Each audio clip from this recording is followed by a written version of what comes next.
Voilà, donc c'était tout pour l'introduction. Je coupe mon partage et je vais donc inviter Nicolas à prendre la parole. Merci à tous et excellente session. Alors, je reprends la parole pour rappeler qu'on va parler de stockage et distribution d'hydrogène aujourd'hui. Ceux d'entre vous qui étaient là la semaine dernière, je les salue. Et le sommaire de ma présentation du jour, ça va être un petit rappel sur ce que c'est que Carnotto, pourquoi il faut s'intéresser à la filière hydrogène maintenant, quels sont les atouts de l'hydrogène, ça j'en ai parlé la semaine dernière, mais je vais faire un rappel dessus.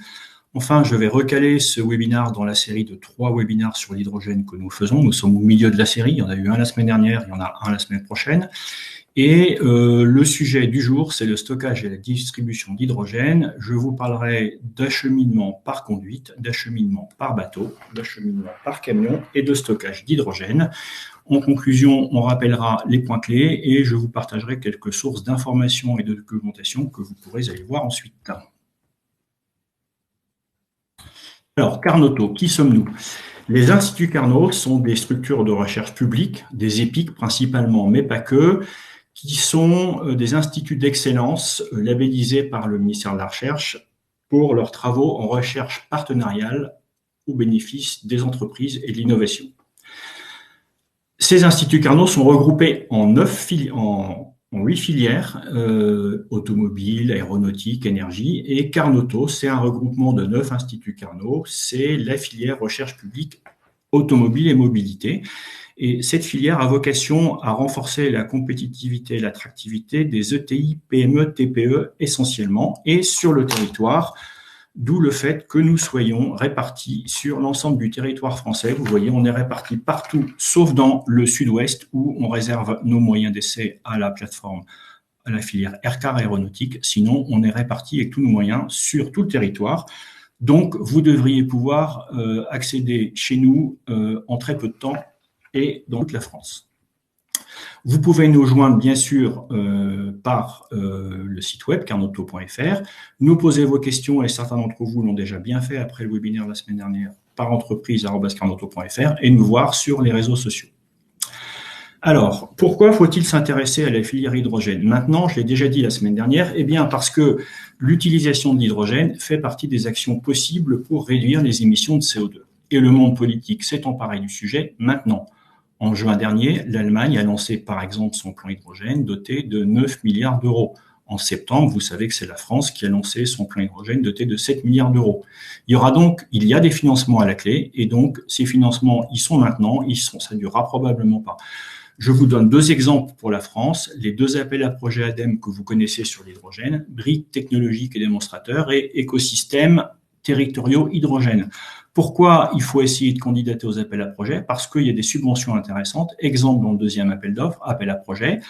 Pour les très petites entreprises, il y a des financements pour les véhicules hydrogène. Vous voyez que pour un fourgon, par exemple, on a jusqu'à 37 000 euros de financement. Et pour ceux qui voudraient avoir des bennes ordures, on peut aller jusqu'à 200 000. Donc c'est intéressant. Et je vous rappelle que les membres de Carnotto, évidemment, sont les premiers informés de ces appels à projets et que pour construire un appel à projet, ils ont besoin d'être en lien et en partenariat avec des industriels. Et donc, on est intéressé à avoir vos inputs, vos sujets pour les inclure dans nos projets. Quels sont les atouts de l'hydrogène et pourquoi les gens s'y intéressent? Eh bien, parce que l'hydrogène est l'élément le plus répandu dans l'atmosphère, malheureusement presque toujours groupé avec d'autres molécules. Donc, il va falloir l'extraire, ça va coûter de l'argent et de l'énergie. L'hydrogène est propre, sa combustion ne dégage pas de CO2 mais de l'eau. L'hydrogène n'est pas toxique, n'est pas polluant. Ses propriétés physico-chimiques, et là, ça va être lié à notre exposé, c'est un composé qui a une très forte densité d'énergie par unité de masse, c'est-à-dire par kilo d'hydrogène, il y a beaucoup d'énergie. C'est pour ça qu'on l'utilise pour les fusées. En revanche, il est léger, il est 8 fois moins dense que le gaz naturel et 13 fois moins dense que l'air. C'est pour ça qu'à notre niveau dans l'atmosphère, on n'en trouve pas, parce que s'il y en avait, il monterait. L'énergie par unité de volume est effectivement aussi faible, 3 fois moins que l'essence ou le gazole, donc ça va poser des problèmes en mobilité. Un autre problème aussi, c'est que la taille de la molécule d'hydrogène est 29 fois plus petite que celle du gaz naturel. Et donc, ces propriétés vont être à l'origine des travaux que l'on mène et des difficultés qu'on va résoudre. Je l'ai dit tout à l'heure, il n'y a pas de mine d'hydrogène, il faut toujours le détacher d'une molécule, donc ça va consommer de l'énergie et de l'argent. L'énergie par unité de volume d'hydrogène est faible, donc ça va poser des problèmes de stockage, et compte tenu de sa petite taille, l'hydrogène va fuir à travers les matériaux et les métaux. Alors maintenant, notre cycle de webinar, comment on est situé sur la chaîne de valeur? Une chaîne de valeur, c'est des briques assemblées les unes à côté des autres qui vont du départ d'un processus, des matières premières, jusqu'à la vente au client final. Et chaque brique augmente la valeur de la brique précédente, d'où la chaîne de valeur. La semaine dernière, nous étions sur la production. Là, nous sommes en milieu de chaîne sur le stockage et l'acheminement. Et la semaine prochaine, nous serons sur l'utilisation. Un point intéressant, Carnot et vous, les instituts Carnot sont présents sur l'ensemble de la chaîne. Exemple ici, vous avez une préfiguration d'une unité de gazéification de la biomasse par le Carnot IFPEN-TE. Alors, on vient à notre sujet, l'acheminement et le stockage d'hydrogène. Un rappel. La semaine dernière, je vous ai parlé de la façon dont on produit l'hydrogène. Donc, au début de la chaîne de valeur, ce qu'il faut retenir, c'est qu'il y a deux grandes filières. Une filière chimique, vaporéformage ou gazéification. Une filière électrique, physico-chimique, électrolyse. La filière chimique, avantage-prix, inconvénient, émission de CO2. La filière électrolyse, avantage CO2, inconvénient, consommation d'eau et prix. Bon, ça, il faut s'en rappeler, mais ce n'est pas le sujet du jour. La chaîne de valeur, la voilà, et je vais tout de suite la réduire. On s'intéresse au stockage acheminement, c'est-à-dire à cette partie-là. Alors, première remarque, une fois que l'hydrogène est produit, c'est la même molécule, quel que soit le mode de production. C'est-à-dire que l'hydrogène soit gris, bleu, vert, c'est des qualités d'hydrogène. Aujourd'hui, il arrive souvent qu'on le mutualise, et donc on met tout ça dans des tuyaux, et les conditions d'acheminement et de stockage sont les mêmes, quel que soit le mode de production d'hydrogène, aujourd'hui. Alors, venons-en au fait. De quoi parle-t-on quand on parle de stockage et d'acheminement d'hydrogène? Alors, dans la chaîne de valeur d'un gaz ou d'un produit comme l'hydrogène, on est plutôt dans la filière raffinage pétrochimie. Donc, ce qu'on appelle stockage, ça s'appelle aussi stockage massif. En italique, je vous mets des mots que vous avez peut-être entendus, que je décrypte au moment où j'en parle. Comme ça permet de savoir ce que ça veut dire. Stockage massif, c'est du stockage en sous-sol. Vous voyez là l'Ineris qui nous a donné un exemple. À grande profondeur, et c'est des quantités de l'ordre de 10, 20, 30, 50 000 mètres cubes. Voilà, c'est ça qu'on appelle le stockage massif. Pour l'acheminement, en raffinage pétrochimie, on a tendance à parler de conduite ou de pipeline, comme celui qui est en train de se construire là. Vous verrez qu'il y a des projets d'acheminement d'hydrogène par bateau. Pour l'acheminement courte distance, qui est probablement les choses que vous connaissez, ce sont des camions et des remorques spéciales qu'on appelle des tube trailers, on en parlera. Et j'aborde aussi le stockage hors sol ou local dans les stations-service distribuant de l'hydrogène, dans les réservoirs des véhicules, mais pour cadrer le sujet, ce n'est pas l'objet du jour, mais je sais que ça va vous décevoir, donc j'ai quelques éléments à vous partager. On n'abordera pas non plus la distribution d'hydrogène, ça fait partie de l'usage en mobilité. Alors, ce qu'il faut savoir, je reviens sur le slide de derrière, par rapport à tout ce que je vous ai dit comme technique, ces techniques se déploient plus ou moins ensemble en fonction de la stratégie d'évolution de la demande. C'est-à-dire que quand il y a peu de demande, par exemple un électrolyseur dans un coin, dans un endroit, on va s'approvisionner à l'électrolyseur. Et plus la demande augmente, plus on met en jeu des camions de transport, des électrolyseurs, des pipelines, des fabrications massives et des bateaux. Voilà. Je n'ai pas le temps d'aller dessus, mais c'est ce que ça veut dire. En France, on est au début de la chaîne, c'est-à-dire en distribution locale, avec des électrolyseurs dont vous avez entendu parler, que vous êtes peut-être chez vous, où on va s'approvisionner, éventuellement des gros électrolyseurs ou des terminaux qui vous approvisionnent ensuite par camion. Alors, maintenant, je rentre dans les technologies, l'acheminement gazeux par conduite ou pipeline. Les caractéristiques, on vise à transporter la même quantité d'énergie que ce que l'on transporte dans les conduites de gaz naturel. Mais comme l'hydrogène est plus léger, il faut des diamètres plus gros et des pressions plus fortes. C'est pas de chance parce que comme je vous ai dit que l'hydrogène était une petite molécule, elle a tendance à plus fuir. Et donc, les verrous majeurs qui sont en fait des opportunités pour vous comme pour nous de recherche et de développement de nouveaux matériaux, c'est des verrous de compatibilité des matériaux avec l'hydrogène. Ça fuit dans les métaux, mais dans les plastiques. Exemple, ici, pour faire court, vous avez des morceaux de réservoirs en plastique dans lesquels on a fait passer de l'hydrogène. La norme de fuite de l'hydrogène à travers les réservoirs, c'est celle-là. Eh bien, vous voyez de fuite en général. Vous voyez que tous les matériaux plastiques polymères ont un taux de fuite supérieur à la norme. Il va falloir les retravailler. Pour ce qui concerne les métaux, ici, vous avez un exemple de machine de stress corrosion du Carnot IFPEN. Voilà, donc on travaille sur le sujet et on est prêt à travailler avec vous si vous avez des technologies ou des savoir-faire qui peuvent nous intéresser.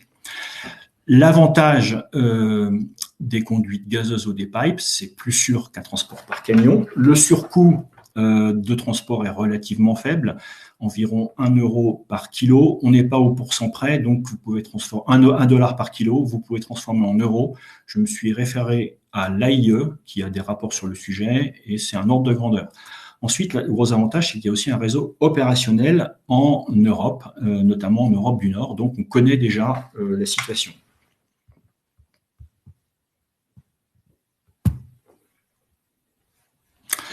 Maintenant, l'acheminement liquide par bateau, c'est encore au stade prototype. Et pourquoi ça arrive sur le tapis, j'allais dire, c'est parce qu'il y a certains pays, c'est ce que je mets là, qui anticipent un besoin d'apporter de l'hydrogène parce qu'ils n'en auront pas assez. Et il va falloir apporter d'autres continents, notamment, par exemple, le Japon, qui n'a pas assez de place pour en produire, qui envisage d'apporter de l'Australie. Il y a en gros 8 et 9 000 kilomètres.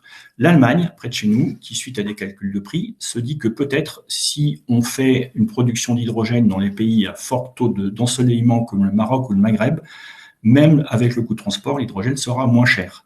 Et la seule solution pour faire du transport intercontinental maritime, c'est le bateau. C'est une technologie proche de celle du GNL. Et il y a un projet aujourd'hui qui est piloté par Kawasaki, que vous trouverez sur Internet, et qui nous dit que finalement, les coûts ne seraient pas excessifs. Et donc, il y a des projets qui y réfléchissent. Mais c'est encore à l'état de projet. Alors, quand on parle bateau ou pipeline, la question, c'est bateau ou conduite. En fait, là, c'est simple. C'est plus le coût que la technique qui guide. En gros, jusqu'à 2000 km, on privilégiera les conduites quand on est bien sûr sur Terre. Au-delà de 2000 km, on privilégiera le bateau. Pourquoi? Là, j'ai un graphique de l'AIE qui vous montre les distances parcourues et l'augmentation des coûts au kilo. Et vous voyez qu'au-delà de 2000 km, c'est cette barre-là, le coût au kilo devient plus intéressant sur transport par bateau que sur transport par pipe. Voilà, c'est ça l'idée. Pour l'instant, le transport par pipe est connu. Le bateau, comme je vous l'ai dit, c'est encore en projet. Mais il faut savoir que ça existe.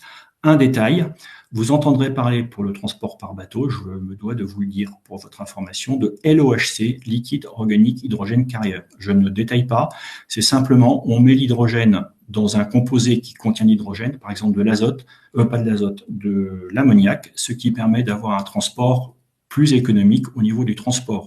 En revanche, il y a des coûts pour fabriquer cet LOHC et des coûts pour désembler l'hydrogène. Voilà. L'acheminement courte distance gazeux par camion, donc ça vous connaissez plus. On utilise des remorques que l'on appelle tube trailer en de gaz comprimé. C'est des semi-remorques avec des bouteilles soit verticales, soit horizontales, dont la charge utile de la remorque est de 400 à 1 tonne. 1 tonne, c'est encore du projet.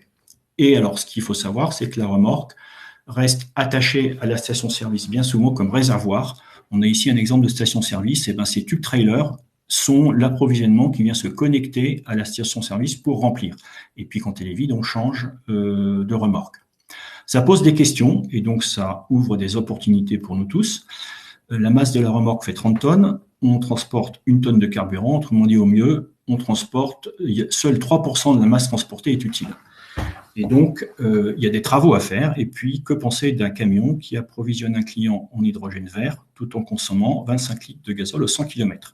Donc là, il y a des travaux. Nous, Carnotto, on y travaille, mais vous avez peut-être des sujets à développer sur ce point de vue et il y a des opportunités sur ce sujet. Alors, pareil, je vous ai dit qu'à courte distance, on pouvait employer des camions ou des conduites. Le choix entre les deux, c'est une question pratique. Un camion, je vous l'ai dit, a une capacité de 400 à 1000 kg d'hydrogène comprimé. Et donc, si la station consomme plus de 400 kg par jour, le camion va devoir faire des allers-retours. Et la question se pose, quand il y a des allers-retours, de est-ce qu'on fait une noria de camion ou est-ce qu'on trace un pipeline. Et donc, à partir de 400 kg par jour, on se pose la question, au-delà de 1000 kg par jour, on privilégiera un approvisionnement par pipe. Pour votre information, je ne détaille pas, il y a une option qui se développe, c'est le transport liquide par camion. Là aussi, il y a beaucoup de technologies développées, il y a beaucoup de choses à faire, donc il y a du travail de RI, de R&D. L'avantage, c'est que on a un gain en charge utile par rapport au gaz, puisque sur une remorque, on met 3 tonnes d'hydrogène liquide au lieu de 1. L'inconvénient, c'est le coût de liquéfaction. Voilà. Et le rendement de la chaîne. Vous comprenez bien que si on part d'hydrogène gazeux, qu'on le liquéfie pour réutiliser l'hydrogène gazeux, le rendement n'est pas très bon. Alors maintenant, le stockage. Le stockage, je vais parler du stockage massif et j'ai quelques chiffres pour vous à la fin sur les réservoirs. Le stockage massif que vous avez vu au début de cette présentation, en fait, il est encore peu répandu et il vise à répondre à un besoin de stockage temporaire massif. C'est plus de 5000 tonnes. En gros, aujourd'hui, on est dans les 20 à 50 000 tonnes stockées pendant quelques mois. C'est à l'étude, mais c'est pas encore nécessaire de façon opérationnelle aujourd'hui. Il faut savoir que ça existe. Et Air Liquide, par exemple, exploite un puits d'hydrogène au Texas qui a une capacité de l'ordre de 10 à 20 000 tonnes. Mais là, c'est un besoin spécifique. Je m'excuse d'être vulgaire, c'est au cul d'une raffinerie et c'est pour stocker directement l'hydrogène produit et le réutiliser ensuite sur le territoire. Avantage du stockage massif, c'est connu. Les compagnies gazières comme Storengy, par exemple, stockent le gaz naturel de cette façon. Donc, on ferait pareil. Et selon l'AIE, le coût du stockage n'est pas excessif puisqu'il est inférieur à 0,6 $ par kilo, en gros 50 centimes d'hydrogène. Alors, quand même, je vous fais un petit passage sur le stockage à bord des véhicules pour vous dire que c'est quelque chose que Carnotto maîtrise bien. Ici, vous voyez que un des Carnot du CEA est en train de fabriquer un gros réservoir hydrogène en enroulage de fibres de carbone. Donc, c'est des choses qu'on connaît bien. Ici, le réservoir de l'Amirail. Alors, pourquoi il faut travailler dessus? Parce qu'aujourd'hui, les réservoirs sont en composite qui fait à peu près 70% du poids, plus acier, plus liner pour éviter que l'hydrogène fuit. C'est encore très lourd puisqu'il faut environ 20 kg de réservoir par kilo d'hydrogène. Autrement dit, avec une Mirail qui stocke 5 kg d'hydrogène, il faut 100 kg de réservoir pour un coût d'environ 2000 $. Donc là, il y a du travail à faire et il y a peut-être des choses à travailler. Vous avez peut-être des composites, des matériaux nous proposer et nous aussi, on a des travaux pour lesquels on a besoin de technologies qui ne sont pas encore disponibles aujourd'hui. Voilà, j'ai fini cet exposé très rapide. Vous pourrez le télécharger, donc vous pourrez revenir dessus. Les conclusions. La première que je voulais vous partager, c'est retenir que quel que soit le procédé de production d'hydrogène, qu'il soit électrolytique, vert, bio, etc., quand il est dans les tuyaux, c'est la même chose. Ensuite, ce qu'il faut retenir, pour l'acheminement ou le transport longue distance, au-delà de 500 km, c'est conduite, pipeline et bateau. Pour la plus petite des longues distances, c'est de la conduite. Au-delà, ça sera du bateau, mais ce n'est pas encore développé, ça va se développer. Pour les courtes distances, c'est plus connu. Du camion, quand on a peu de quantité et peu de distance, et quand on dépasse les capacités d'un camion, on pense aux conduites. Voilà. Enfin, pour le stockage que l'on appelle massif, c'est-à-dire en sous-sol, c'est un travail sur lequel des entreprises réfléchissent parce qu'il y a potentiellement un besoin de stockage de plusieurs mois. Ce n'est pas encore à l'ordre du jour, mais les gens travaillent dessus. Stockage réservoir véhicule, je rappelle les chiffres que je vous ai donnés, c'est de l'ordre de 3 à 10 kg dans des réservoirs composites 350 ou 700 bars. Il faut compter environ 20 kg de poids par kilo d'hydrogène et environ 2000 €, 2000 $ pour une voiture à hydrogène. Voilà ce que je voulais vous dire en conclusion et vous rappeler que ça nous ouvre des opportunités puisque l'acheminement et le stockage d'hydrogène, c'est un maillon en fort développement, c'est-à-dire en développement technologique et en plus en déploiement et en plus financé par les pouvoirs publics. Donc, il y a des grands projets. Il y a des financements publics, encore faut-il savoir où les chercher. Il y a beaucoup de besoins en nouvelles technologies. Comme vous l'avez vu, il y a un certain nombre de problématiques matériaux.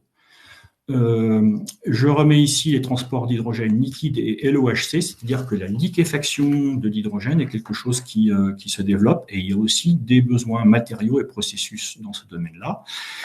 Il y a également des besoins terrain, puisque on développe ce processus avec des pipes, des systèmes de transport de longue distance. Il nous faut des appareils de mesure, de monitoring.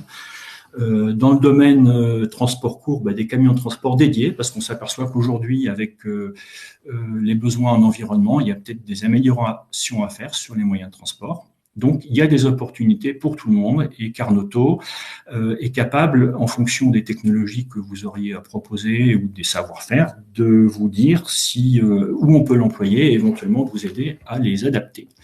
Comme j'ai été très rapide, je vous laisse quand même, excusez-moi, je me trompe de papier, je vous laisse quand même un testament, ici, comme la dernière fois, des sources d'information.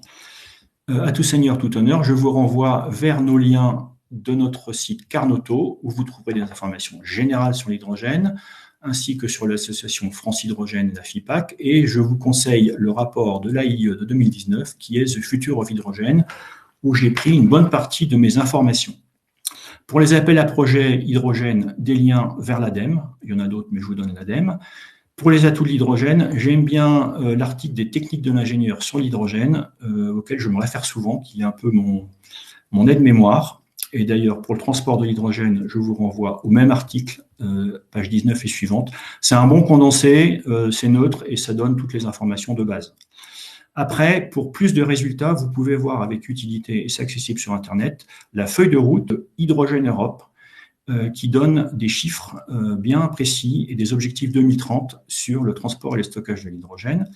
Vous pouvez aussi voir avec intérêt le document de l'AIE, et je vous renvoie vers notre plateforme Carnotto pour les matériaux. J'en ai fini.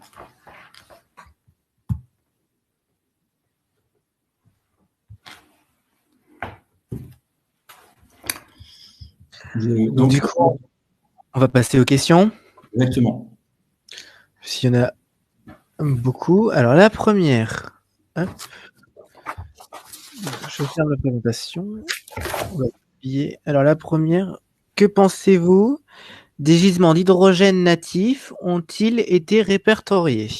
Alors, ce que j'en pense, ça tombe bien, le Carnot ISPEN travaille sur le sujet, j'en ai parlé la semaine dernière dans la production. Alors, ce que l'on peut en dire, ils ont été répertoriés, oui. La difficulté, c'est d'être capable, dans des conditions économiques concurrentielles, par rapport au prix d'hydrogène aujourd'hui, qui est de l'ordre de 1 à 2 euros par kilo en fabrication et raffinage, d'être capable, dans des conditions concurrentielles, de l'extraire et de le vendre. L'hydrogène natif, il a un mauvais goût, c'est qu'il est dans des endroits, par exemple la Sibérie, où il n'y a personne. Donc il va falloir, trouver une technique pour le capter, ensuite il va falloir l'acheminer. Et ça risque de coûter cher. Donc on en est là pour l'instant. Répertorier, oui. Maintenant, il faut trouver des conditions économiques pour pouvoir le produire. Très bien. Alors, hop. La semaine dernière, vous nous avez présenté le vaporeformage qui produit du CO2. Récemment, M. Musk a proposé un prix à celui qui pouvait trouver un moyen de gérer le CO2 produit. Oui, alors, quand j'étais plus jeune, mon médecin m'a dit, pour une petite maladie bénigne de tous les enfants, Nicolas, si vous trouvez la réponse à cette maladie, vous avez une statue sur la place de l'Étoile. C'est un peu ce que dit M. Musk. Aujourd'hui, beaucoup de gens, dont Carnotto, se préoccupent de gérer le CO2 produit. Ce qui se passe, c'est que dans les processus chimiques de production d'hydrogène, on produit beaucoup plus de CO2 que ce qu'on peut en réutiliser actuellement. Aujourd'hui, on peut surtout utiliser le CO2, par exemple, en faisant de la carbonatation, c'est-à-dire on fait passer le CO2 avec du carbonate de calcium et on fait des briques et des parpaings. Et les États-Unis, dans certains États, dans les cahiers des charges de construction de bâtiments publics, obligent à utiliser un certain nombre de parpaings de recyclage CO2. Le problème, c'est qu'on ne peut pas faire ça partout. Donc, je ne vois pas la fin de votre question, mais c'est un problème. Après, est-ce que Tesla va se mettre au véhicule à hydrogène? Là, je ne sais pas. C'est encore trop tôt pour le dire. En revanche, Elon Musk, qui aime bien les challenges, il a bien compris que le CO2, c'était un problème majeur. Et si on pouvait en faire quelque chose, ça résoudrait beaucoup de soucis. À partir de quel ratio est-il préférable de fabriquer sur place ou acheminer l'hydrogène? Je ne peux pas donner une réponse précise, mais avec les éléments que je vous ai donnés, vous devriez pouvoir le faire. En fait, ce que je peux vous dire comme chiffre clé, ce qui va compter, c'est surtout la quantité produite, parce qu'on va pouvoir étaler le coût d'investissement sur les kilos produits, c'est ça qui va compter. Ensuite, il y a autre chose qui compte, mais là, c'est plus compliqué, ça dépasse le sujet. Et vous savez qu'aujourd'hui, on parle du prix du CO2. Le fait d'acheminer l'hydrogène va avoir un coût CO2.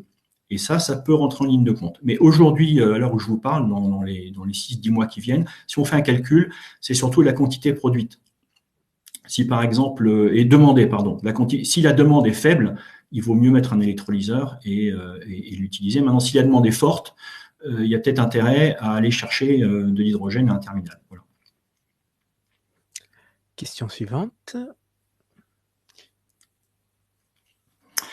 Alors, oui, il y a. Dans les documents que je vous ai donnés, vous trouverez des éléments.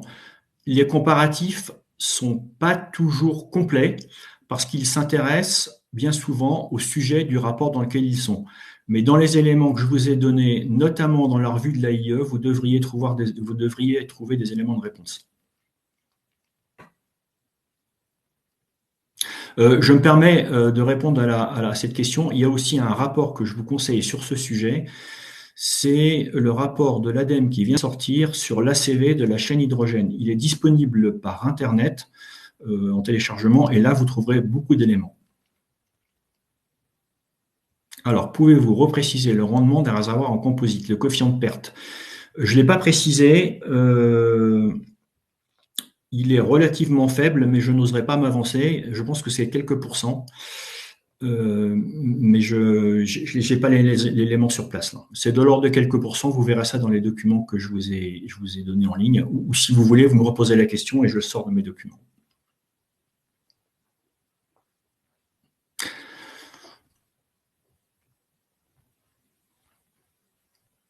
Alors, puis-je parler du rendement de l'opération de liquéfaction en fonction de la quantité d'hydrogène liquéfié tonnes par jour? Comme ça, brutalement, il faut regarder les chiffres. Aujourd'hui, ce qui coûte cher, c'est cette opération. Je ne souhaiterais pas le faire parce que je n'ai pas les éléments détaillés. J'ai un livre ici où je pourrais en parler, mais on n'a pas le temps. Je vous suggère de regarder notamment le document de l'AIE et aussi, même peut-être d'avance, je l'ai là, mais il faut que je fouille, la feuille de route de Hydrogène Europe. Là, il y a les chiffres et vous pourrez regarder. Ce que je peux dire simplement, le problème, c'est le rendement est suffisamment faible pour que si on part d'hydrogène gazeux, qu'on le liquéfie pour revenir sur le gazeux, c'est pas intéressant.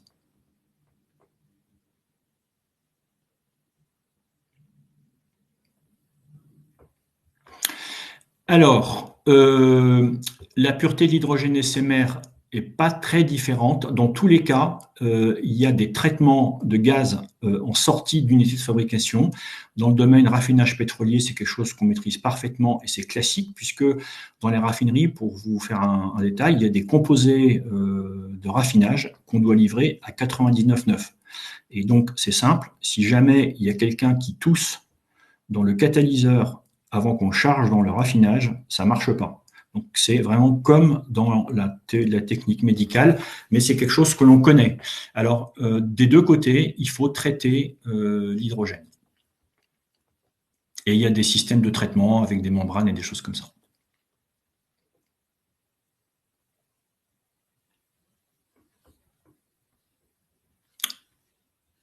Alors, il est souvent évoqué que l'hydrogène peut être un stockeur d'énergie intermittente. Quelle solution de stockage auprès de sources de production distribuées? Alors, c'est pas très clair pour moi, mais je vais revenir sur quelque chose que j'ai évoqué. Il est souvent évoqué que l'hydrogène peut être un stockeur d'énergie intermittente. C'est pour ça que je vous ai parlé du stockage massif.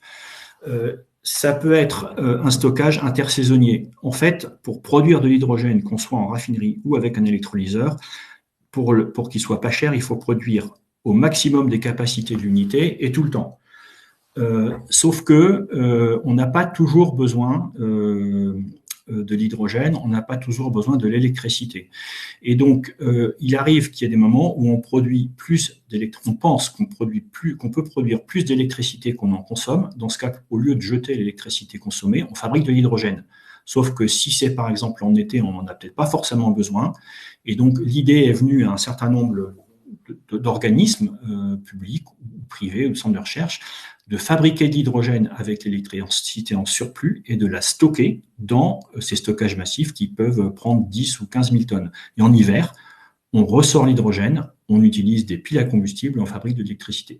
Voilà ce que je peux répondre.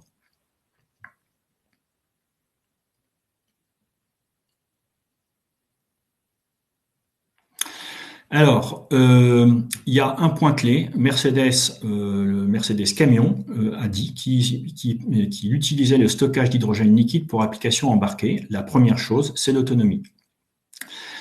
Donc ça, c'est un point positif. En termes d'autonomie pour la mobilité, oui, c'est intéressant. Après, je vous l'ai dit tout à l'heure, il y a des problèmes de coûts à régler et plus généralement aujourd'hui dans l'hydrogène, des problèmes de mise en œuvre industrielle, d'intégration des innovations dans la chaîne de production. Donc là, la question, c'est comment on intègre le coût de la liquéfaction d'hydrogène dans la chaîne, parce qu'on sait que l'hydrogène liquide, je vous l'ai dit, dans les truck trailers, c'est 1000 kg si c'est gazeux, c'est 3000 kg si c'est liquide. Donc, c'est intéressant pour les poids lourds. Après, il se pose des questions de station-service, etc.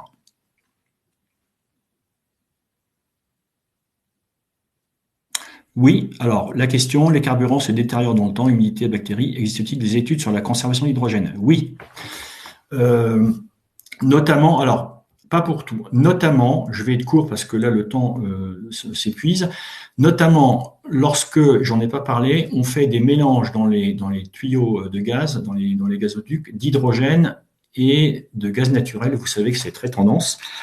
On peut mélanger les deux. Et il se fait que il y a des problématiques de conservation d'hydrogène dans ce cas-là et dans les stockages souterrains. Donc oui, il y a des études sur le sujet.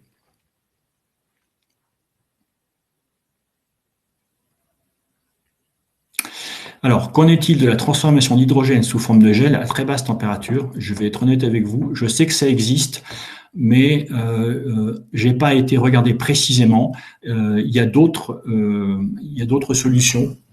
J'ai pas voulu rentrer dedans. J'en sais pas plus que vous, si ce n'est que je sais que ça existe.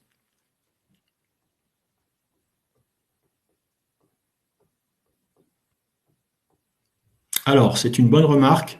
Que pensez-vous du transport sous forme solide du type hydrure de silicium? Je voulais le mentionner dans le stockage.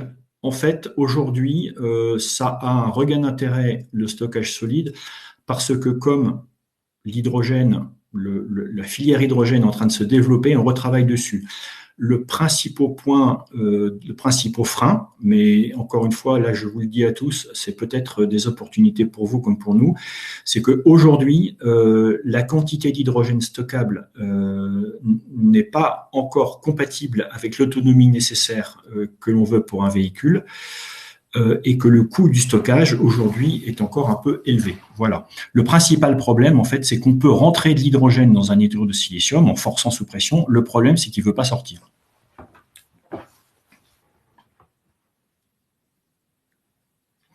Alors, la pression de transport en conduite, elle est un peu plus élevée que le gaz naturel.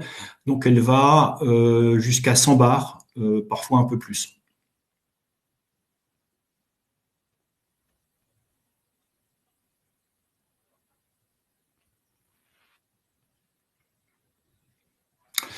Je vais répondre rapidement parce que le temps passe. Alors, il y a des problèmes, notamment des problèmes thermiques. Voilà. Donc, que ce soit bizarrement, vous avez surpris, de réchauffement comme de refroidissement.